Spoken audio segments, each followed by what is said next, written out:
Hola a todos y a todas. Me da mucho gusto estar con ustedes en esta conferencia que pertenece al ciclo de conferencias Grandeza Mexicana y que es organizado por el Centro de Enseñanza para Extranjeros de la UNAM.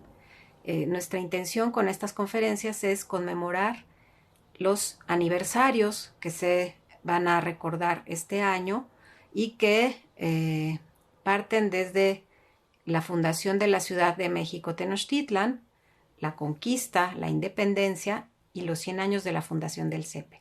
En este caso voy a hablarles de la conquista de México, de la Ciudad de México Tenochtitlan, ocurrida en 1521, y haremos una reflexión sobre cómo se ha explicado este acontecimiento y si podemos hablar de una invasión española o de una conquista de México. Algunos temas sobre los que reflexionar acerca del acontecimiento que ha sido llamado Conquista de México. Bueno, primero, este año se cumplen 500 años de la caída de la Ciudad de México, Tenochtitlan, que cayó el 13 de agosto de 1521. Precisamente este es el aniversario que se está conmemorando en este 2021. ¿Cómo se ha explicado este suceso a lo largo de los 5 siglos transcurridos desde entonces? Bueno, eso es lo que vamos a reflexionar a lo largo de esta conferencia y también al final hacer una reflexión sobre por qué llamar a este acontecimiento invasión y no conquista. Porque en el 2021 se ha tratado de llamar a este hecho como invasión española y dejar de hablar de conquista de México. Entonces a esto dedicaremos la conferencia. Bueno, primero muy rápidamente, la conquista de México se refiere a la llegada de las tropas españolas a la Ciudad de México Tenochtitlan, entonces la capital del llamado Imperio Mexica. Esto ocurrió en 1519 con la llegada de un grupo de españoles comandados por el capitán Hernán Cortés. La llegada de Hernán Cortés a Veracruz coincidió con una embajada del emperador Moctezuma II, el gobernante de México Tenochtitlan, quien envió a algunos hombres a reconocer a estos extraños que llegaban en ese momento al territorio de lo que hoy es México. Este acontecimiento fue en 1519, la llegada de Cortés. Alrededor de 2 años más tarde es que los españoles, junto con miles de aliados indígenas, conquistaron la Ciudad de México. Entonces, este hecho marca el inicio del dominio español en estas tierras, el nacimiento del virreinato de la Nueva España y marca también una alianza que se hizo entre los indígenas tlaxcaltecas sobre todo y otros grupos indígenas con los españoles para vencer a los mexicas, que eran el grupo dominante en ese momento en el territorio de Mesoamérica. Evidentemente hubo muchas batallas, muchos enfrentamientos muy cruentos en ese momento y los españoles se enfrentaron al ejército de Moctezuma II en varios momentos hasta que finalmente fueron expulsados de la ciudad los españoles después de una matanza en el Templo Mayor y de la muerte del emperador mexica Moctezuma, el gran señor que había gobernado esas tierras hasta 1520. Después de la muerte de Moctezuma, los españoles y sus aliados indígenas salieron de la Ciudad de México, se armaron, se prepararon durante varios meses para tomar la ciudad y esta cayó el 13 de agosto de 1521.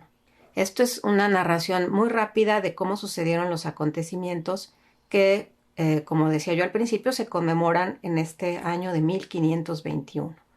Ahora bien, estos acontecimientos son muy conocidos, esta historia de la caída de la Ciudad de México, Tenochtitlan, pero ¿cómo se ha explicado este acontecimiento a lo largo de los 500 años transcurridos desde entonces?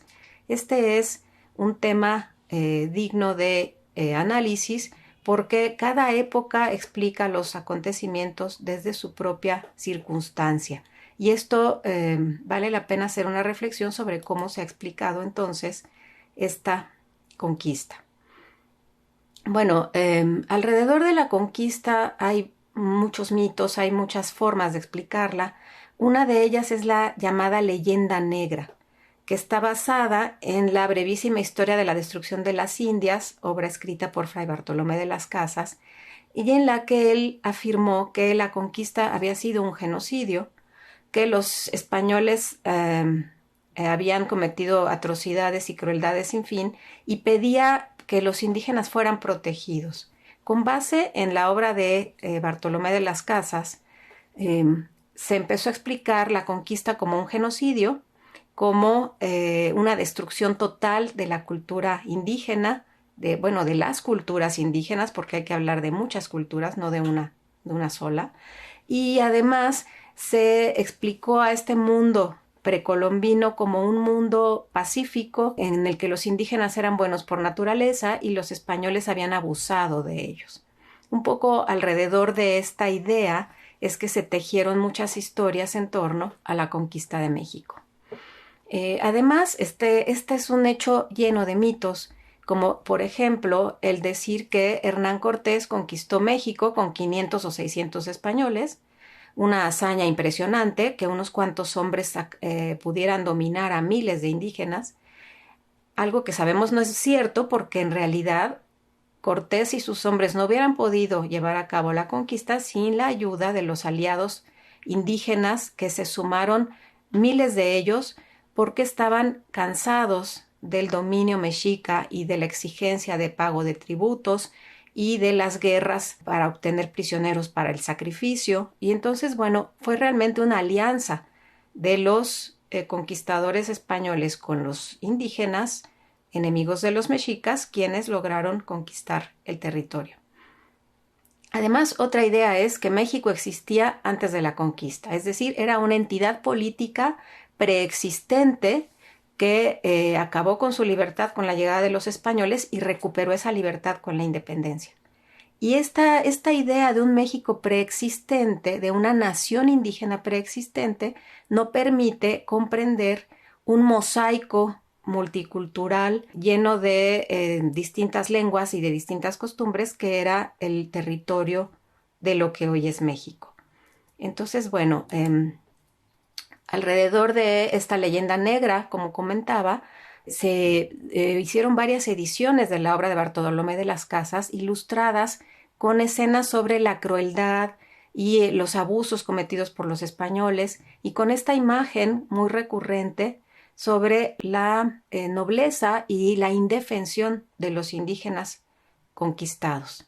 Esto además deja una impresión de unos grupos indígenas que no tenían cómo defenderse, cosa que es completamente alejada de la realidad. ¿Quién ha sido el gran protagonista de esta conquista? Pues el conquistador extremeño Hernán Cortés, quien no solamente es el que comandaba el ejército español que llegó a estas tierras, sino quien, con su habilidad, su astucia política y su olfato, diríamos hoy, pudo darse cuenta de las divisiones internas que había en el territorio mesoamericano y aprovecharlas para su beneficio. Ha sido protagonista por excelencia porque él mismo explicó sus hazañas en sus cartas de relación. Pero si nos vamos a la idea que se tenía en España sobre una conquista como la que se hizo entonces, los españoles que llegaron a estas tierras eran hijos de una España mesiánica, con una idea sobre la reconquista de su territorio después de 8 siglos de ocupación árabe en la península. Y en la España de ese tiempo, se hacían bautizos a los árabes, se tenía la idea de recuperar almas para el cristianismo, de la importancia de la conversión de los infieles, y con esa mentalidad llegaron los españoles a estas tierras y aplicaron a su vez estas ideas con los grupos indígenas. Y entonces la conquista desde España se justificó como algo bueno para los indígenas porque se les estaba enseñando la verdadera religión. Entonces, veremos esta idea en muchas de las explicaciones sobre la conquista en el siglo XVI. También un protagonista de los relatos sobre la conquista fue el apóstol Santiago, quien había sido un personaje central en la reconquista de la península. Hay muchos relatos que hablan de cómo ayudó, o sea, se aparecía y ayudaba a los ejércitos católicos en contra de los infieles. De igual manera, en la conquista de la Nueva España, el apóstol Santiago apareció como una figura que ayudó a los españoles a conquistar a los indígenas. Pero después se volvió también una figura importante en el imaginario del mundo novohispano. Entonces, bueno, vemos ahí cómo se empezó a mezclar esta idea de un mesianismo, como decía yo, español, pero que en estas tierras fue acogido por los grupos indígenas también. Y bueno, ¿quién puso, como comentaba yo, en la mesa todos estos temas, digamos, o quién los dio a conocer? Pues uno de los principales propagandistas de esta visión sobre la conquista, de la cristianización de los indígenas y de la importancia de civilizar a los indígenas fue precisamente Hernán Cortés. Que mediante sus cartas de relación, una serie de cartas que él envió al emperador Carlos V, Carlos I de España, explicó todas las hazañas que había llevado a cabo durante esta conquista y pues dio a conocer al rey lo que había hecho. Sabemos que estas cartas de relación fueron prohibidas, fueron estrictamente controladas y después prohibidas por la misma corona, porque se volvieron muy populares y Hernán Cortés comenzó a ser muy popular en el mundo europeo por estas hazañas y entonces las historias de conquista acabaron siendo controladas por la corona para evitar esta visión sobre las hazañas de los conquistadores. Otra de las obras que va a sentar las bases de estos relatos de la conquista es la historia verdadera de la conquista de la Nueva España, escrita por Bernal Díaz del Castillo, uno de los hombres de Hernán Cortés, que es una historia tardía, porque si bien Cortés escribe sus cartas de relación conforme casi van ocurriendo los acontecimientos, Bernal escribe alrededor de 1575. Entonces realmente ahí busca rescatar las hazañas de los conquistadores y quitarle importancia a la figura de Hernán Cortés y dar importancia a los hombres que lo acompañaron. O sea, Bernal dice, no fue Cortés solo, fuimos muchos quienes conquistamos. Y bueno, esta es otra forma de explicar la conquista a lo largo del siglo XVI, desde la perspectiva de los principales cronistas. He mencionado solo a Cortés y a Bernal Díaz, pero bueno, hay muchos otros. Ellos son, digamos, los más importantes, las obras emblemáticas. Y bueno, ¿cómo se explicó la conquista desde la perspectiva indígena? Esto seguimos en el siglo XVI. Bueno, sabemos que el gobernante, como mencionaba yo al principio, de México Tenochtitlan, fue Moctezuma Xocoyotzin, o Moctezuma II, y pues él era un gobernante muy respetado y muy importante en el momento de la llegada de los españoles. Era el gran señor del mundo mexica y gobernó de 1502 a 1520. Moctezuma va a ser visto como, así como Cortés es visto como un héroe por unos y como un villano por otros, Moctezuma va a ser visto como un personaje traidor, como un personaje que dejó que los españoles lo conquistaran casi sin poner resistencia, que no supo defender a su gente. Y bueno, ha pasado a la historia como un personaje paradójico realmente. Y desde mi perspectiva ha sido tratado injustamente este personaje porque no se ha entendido su reacción frente a la llegada de los conquistadores. Pero bueno, ¿cómo va a ser visto Moctezuma en las crónicas de conquista, igual que los españoles, que se van a escribir a lo largo, a fines de, bueno, la segunda mitad, perdón, del siglo XVI y a principios del siglo XVII, vamos a tener varias historias hechas desde el punto de vista indígena. Una de ellas va a ser el Códice Durán, en el que se va a explicar la conquista desde la perspectiva de los indígenas educados por los españoles, por los frailes españoles, pero que van a buscar rescatar su pasado, que van a interpretar los hechos de su pasado, digamos, indígenas educados por los frailes, pero que todavía tienen costumbres, ideas y conocen cómo era el pasado prehispánico. Entonces son obras muy interesantes que nos muestran esta otra mirada desde la perspectiva de los indígenas. Otra obra muy importante es el Códice Florentino, en el que los alumnos del Colegio de Tlatelolco, alumnos de Fray Bernardino de Sahagún, van a dar también su versión de cómo fueron los acontecimientos, cómo fue la conquista en su momento. Y bueno, pues por supuesto van a dibujar a la manera de los códices también imágenes de esta conquista. Entonces, es interesante que en estas obras indígenas se va a presentar la perspectiva de los españoles, pero aliados con los indígenas. Como vemos en algunas imágenes, el ejército español viene siempre acompañado de sus aliados. No son solo los españoles, se exalta la figura, la importancia y el papel protagónico que tuvieron los indígenas en esta conquista. Una figura central también en estas crónicas indígenas va a ser Malintzin, esta mujer que fue intérprete de Hernán Cortés, que también es una figura de las que llama más la atención en esta gran gesta, porque bueno, ella va a ser quien traduzca o explique el mundo indígena a los españoles. A partir de su conocimiento del maya y del náhuatl, sabemos cómo va a traducir mediante también la ayuda de Jerónimo de Aguilar, otro intérprete de Hernán Cortés, cómo va a traducir el mundo indígena a los españoles.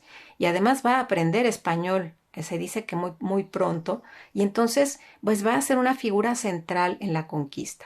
Desde la perspectiva de los españoles casi no le dan importancia a Malintzin, casi no la mencionan, se menciona muy poco. Pero en cambio, los indígenas en estas crónicas la ponen como una figura central, a veces más alta, más grande que los mismos conquistadores. En otras imágenes van a ponerla incluso con rasgos europeos, vestida como europea, porque Malintzin va a cobrar una importancia central, insisto, en estas crónicas indígenas.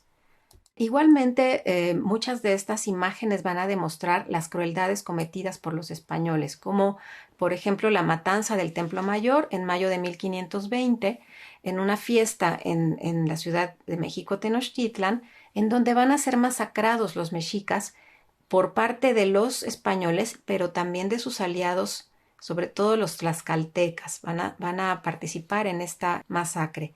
Y bueno, pues esa va a ser también una imagen recurrente en las crónicas indígenas y bueno, la alianza tan importante que van a hacer Hernán Cortés y sus hombres con los señores de Tlaxcala, en los que además Malintzin siempre va a aparecer como, insisto, la intérprete, la que es un enlace en este mundo indígena y el mundo español. En imágenes como el lienzo de Tlaxcala se van a exponer la conquista de esta gran ciudad, el sitio de la ciudad y el dominio de las poblaciones de los alrededores del lago y cómo van a ser vencidas estas poblaciones, pero en estas imágenes indígenas la figura de los indígenas va a ser central, no la de los españoles. Vamos a ver españoles peleando junto con los indígenas.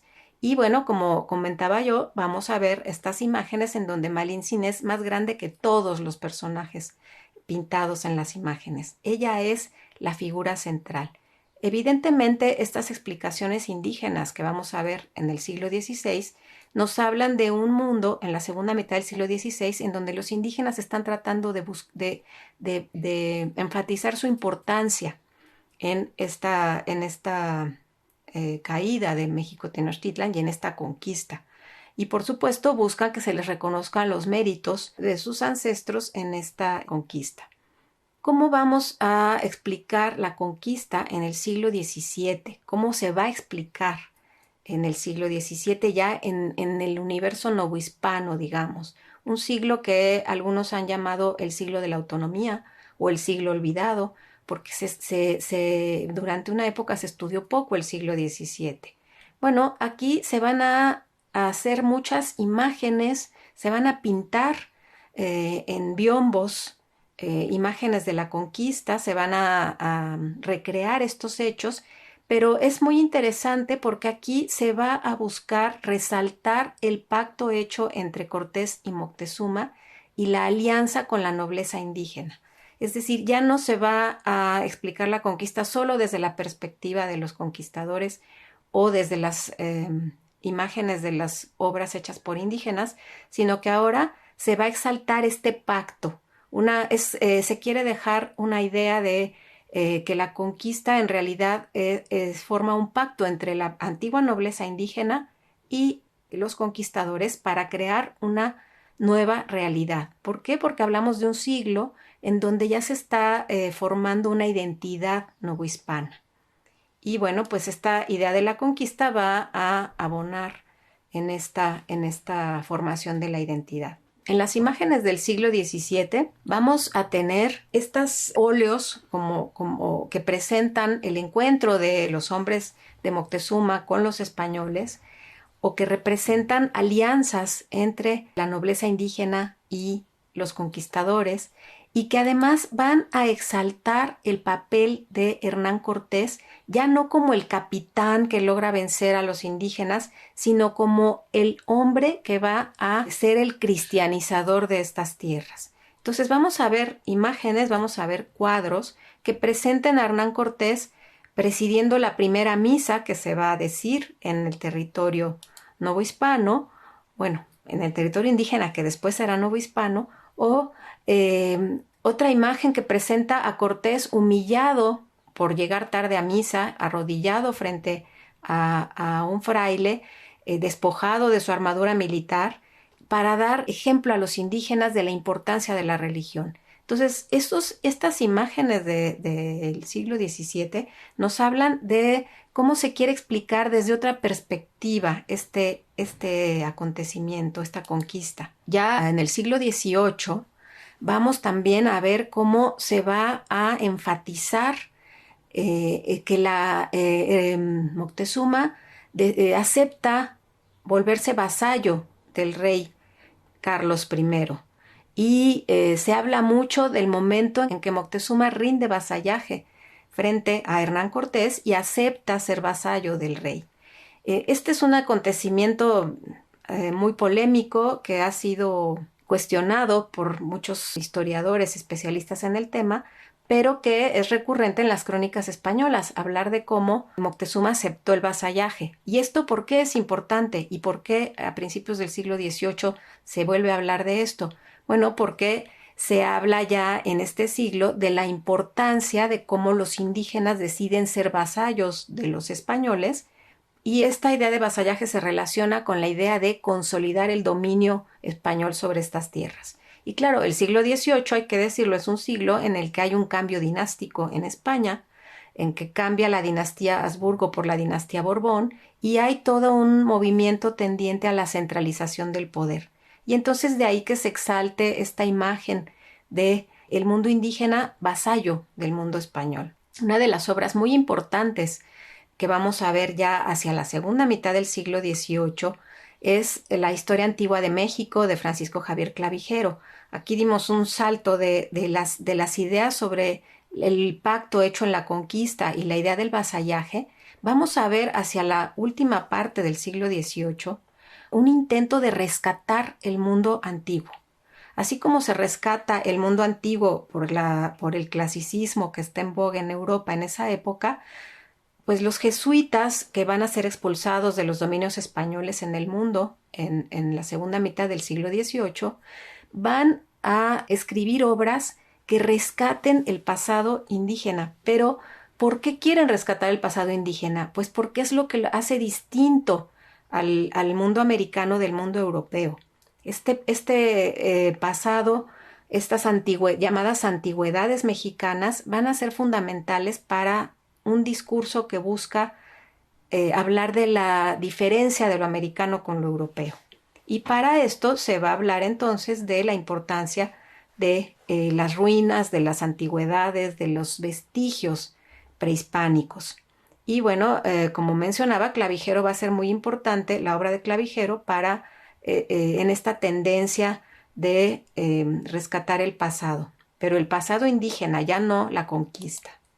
En el último cuarto del siglo XVIII, más o menos coincide con la publicación de la obra de Clavijero, vamos a ver en la Nueva España una tendencia de hablar de una primera evangelización de estas tierras por parte del apóstol Santo Tomás, y se va a asegurar que incluso los indígenas, desde antes de la llegada de los españoles y de la conquista, van a conocer a la imagen de la Virgen de Guadalupe y van a conocer la religión católica por esta primera venida del apóstol Tomás.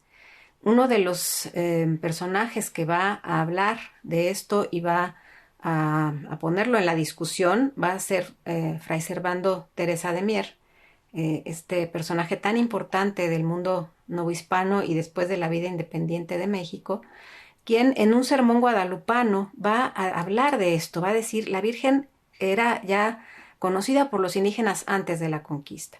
Y bueno, ¿por qué es importante esto? Más allá de que Fray Servando haya tenido o no la intención o en ese momento una idea de independencia, sí vemos ya una tendencia de los novohispanos de decir somos distintos a Europa, somos distintos a los españoles.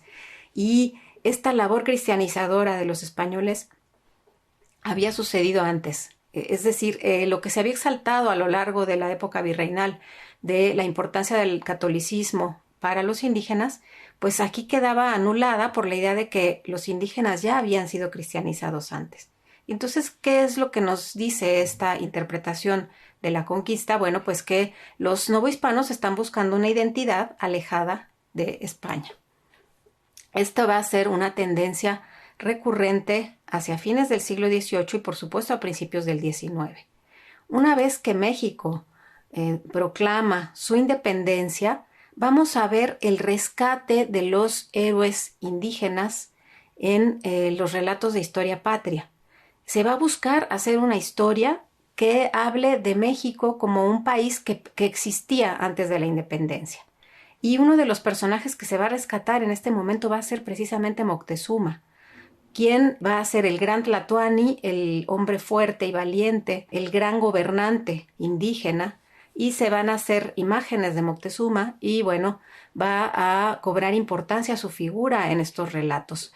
Pero también se va a exaltar la imagen de Hernán Cortés. Una de las obras más populares que vamos a ver publicadas en el siglo XIX va a ser la Historia de la Conquista de México, escrita por William Prescott en Estados Unidos, pero que va a ser enormemente popular en México, en el México independiente. Y incluso Hernán Cortés se va a convertir en un personaje emblemático y en el héroe de una visión conservadora del pasado. ¿Sí? Se va a hablar de estas grandes hazañas de Cortés, también se va a hablar de su alianza con los tlaxcaltecas en contra de los mexicas y de la figura de Malintzin en la historia de Prescott. A lo largo del siglo XIX va a haber muchas polémicas sobre la conquista, precisamente por aquellos historiadores que de tendencia indigenista que buscan exaltar la identidad indígena de México frente a los que buscan exaltar la identidad española. Entonces vamos a tener esas dos visiones en el siglo XIX que se van a enfrentar y van a ser bandera de grupos políticos. El conservadurismo se va a identificar con los españoles y el liberalismo con los indígenas. Vaya, no es tan esquemático, pero más o menos así va a ir el relato. Y bueno, en la segunda mitad del siglo XIX vamos a ver cuadros de lo que se ha llamado pintura de historia, ¿sí? Hay una tendencia a pintar cuadros que recuperen hechos del pasado, sucesos del pasado, y vamos a ver una tendencia de otra vez rescatar la visión indígena y desde el punto de vista del liberalismo acusar a los españoles de un sinfín de crueldades en contra de los indígenas. Y bueno, pues uno de los personajes que va a ser rescatado en esta pintura de historia va a ser Fray Bartolomé de las Casas en la obra de Félix Parra, muy conocida y muy importante, que rescata precisamente la defensa que hace el padre Las Casas de los indígenas.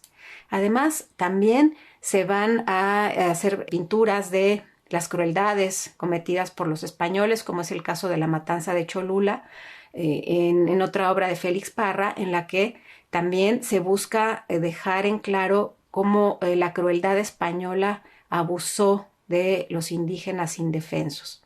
Por otra parte, hacia la década de los años 80 del siglo XIX, Cuauhtémoc se va a convertir en un personaje importante, en un héroe nacional. El último tlatoani mexica, asesinado por Hernán Cortés en su viaje a las Cibueras, va a ser el símbolo de la resistencia y de la defensa de la patria frente al extranjero. Entonces aquí vamos a empezar a ver este relato indigenista que nos habla de una patria preexistente y que Cuauhtémoc va a defender y va a ser un mártir de esta defensa de la patria. En el monumento que se va a hacer en su honor, se dedica el monumento a la memoria de Cuauhtémoc y de los guerreros que combatieron heroicamente en defensa de su patria. Entonces ese es Cuauhtémoc es el símbolo de esta defensa. Se va a pintar en estas pinturas de historia y también en estos relieves, se va a plasmar la tortura a la que fue sometido Cuauhtémoc por los hombres de Hernán Cortés para que confesara en dónde estaba el tesoro de Moctezuma. Se habla mucho de la valentía de Cuauhtémoc que aguantó estoicamente la tortura y no confesó nada. Y pues esto lo vamos a ver reflejado, insisto, en este monumento a Cuauhtémoc y también en la pintura de historia. También se van a rescatar episodios de la conquista, como el encuentro de Moctezuma y de Hernán Cortés, más o menos a mediados del siglo XIX, y insisto, la tortura, el tormento de Cuauhtémoc. Igual se va a plasmar la rendición de Cuauhtémoc hacia fines del siglo XIX y otra vez la figura de Moctezuma como un personaje fundamental de este episodio de la conquista.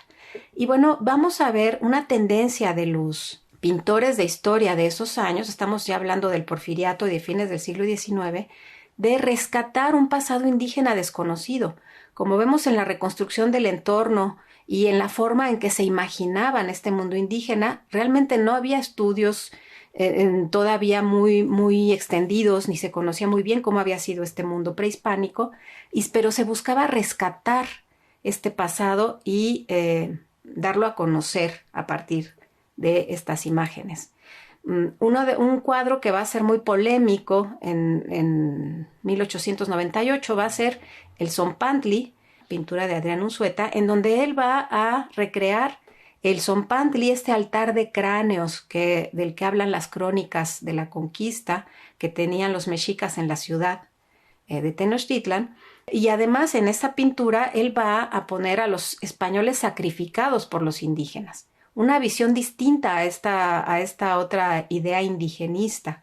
Y bueno, va a ser terriblemente criticado por esta pintura y lo van a criticar por haber puesto en una pintura las crueldades indígenas en vez de haber plasmado las crueldades españolas. Entonces, bueno, ya vemos en este momento, estamos hablando de fines del siglo XIX, cómo la polémica entre indigenistas e hispanistas va a ser muy extendida en la prensa, en el ámbito cultural. Se va a debatir mucho quién está a favor de la visión indigenista y quién está a favor de la visión hispanista. No hay consenso. En 1910 se van a celebrar los 100 años de la consumación de la independencia, a fines del régimen de Porfirio Díaz, y bueno, se va a buscar hacer una síntesis de este pasado y en el desfile histórico que se va a llevar a cabo en ese momento van a desfilar tanto Hernán Cortés como Moctezuma, con la idea de darles un lugar en este pasado, de que los dos sean recordados como parte de la patria mexicana, porque además en esa época se busca exaltar la idea del mestizaje. El mestizo será el mexicano emblemático, el mestizo es decir, el hijo de español e indígena, ¿sí? Para decir, la patria mexicana tiene un origen indígena tanto como español. Y bueno, en este desfile del centenario también van a incluirse a los tlaxcaltecas como figuras centrales de esta conquista.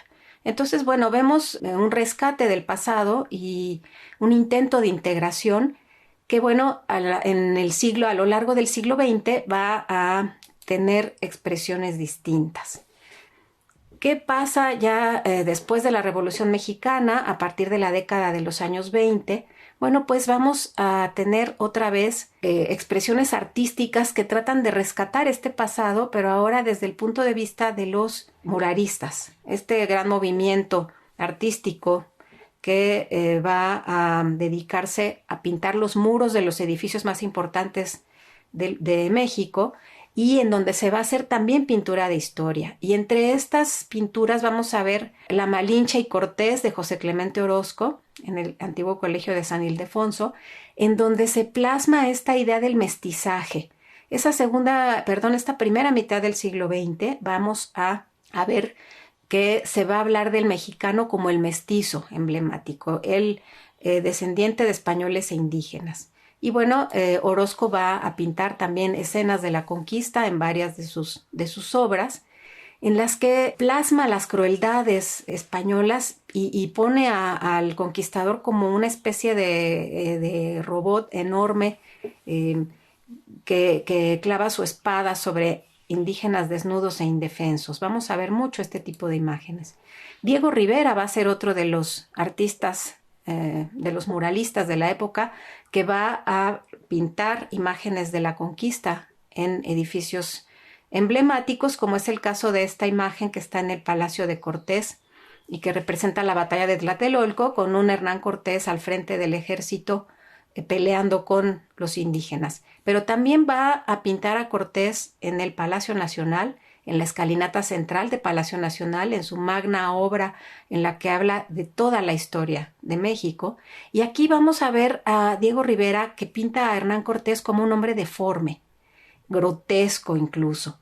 ¿Por qué? Porque esa es la idea que en ese momento se tiene sobre lo que sucede en la conquista. Y entonces Hernán Cortés no puede ser retratado como ha sido retratado en la historia, sino que tiene que ser retratado como este personaje deforme por la sífilis, que es lo que se decía, con un rostro completamente grotesco, y además con las crueldades cometidas por los españoles que son el marco de estas imágenes. Por su parte, David Alfaro Siqueiros va a hacer pinturas como nuevamente el tormento de Cuauhtémoc, y va a recrear este momento en donde vemos a un Cuauhtémoc torturado con el fuego, desnudo, mientras los españoles con sus armaduras contemplan estas escenas, y además hay incluso un perro rabioso a punto de ser lanzado en contra de este héroe. Entonces, bueno, vamos también a ver cómo Cuauhtémoc seguirá siendo un héroe, un personaje central de este momento histórico, de esta primera mitad del siglo XX, y va a ser recreado también en los calendarios de Jesús Helguera, que van a ser estas figuras muy románticas en donde se busca plasmar la idea de Cuauhtémoc como el gran héroe, ¿sí? Este personaje cuyo nombre quiere decir, por cierto, águila que cae, que se va a ver como un gran guerrero, y se va a identificar a la patria mexicana con él. Pero este mismo Helguera también va a hacer imágenes como esta de Hernán Cortés con Malintzin, una imagen romántica en donde nos quiere presentar esta relación entre Cortés y la indígena como una relación amorosa, en donde además ellos van a ser padres del primer mestizo. Entonces vemos, insisto, la idea del mestizaje en esta época.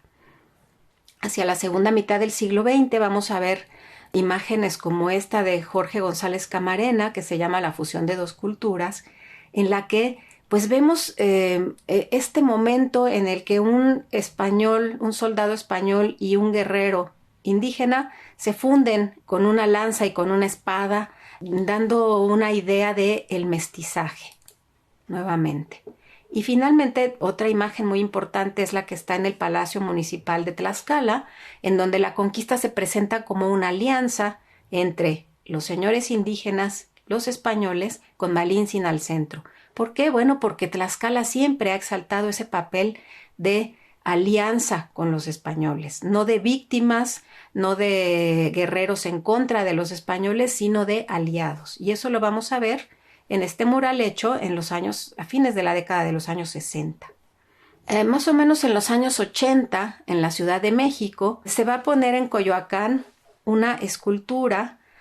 Coyoacán es uno de los barrios más tradicionales de la Ciudad de México, en donde Cortés construyó su primera casa mientras reconstruían la Ciudad de México después de la conquista, y donde se dice que vivió Malintzin también.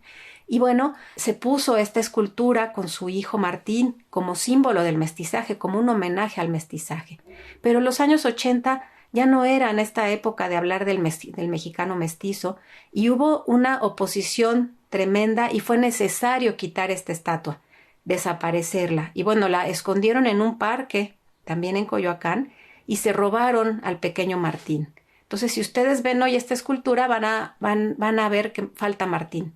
¿Por qué? Porque no hay un consenso ni hay un gusto por esta idea del mestizaje y por pensar que los españoles son de alguna manera parte de este pasado mexicano. Finalmente, a principios del siglo XXI, ha habido una tendencia de buscar rescatar los episodios de la conquista, y sobre todo la figura de Hernán Cortés y la figura de Malintzin.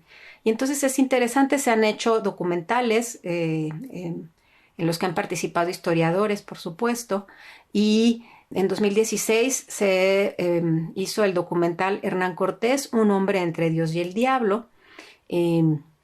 Más o menos en esa época, 2 años después, se hizo una serie sobre Malintzin o Malinche, en que también se buscaba rescatar la figura de esta indígena, una pieza central en todo este entramado de la conquista. Se hizo también otro documental sobre Malintzin en 2018 y una serie de Amazon en 2019 que también buscó rescatar tanto a Hernán Cortés como a Moctezuma como a Malintzin y dar una imagen cercana a las fuentes sobre lo ocurrido en este episodio de la conquista de México.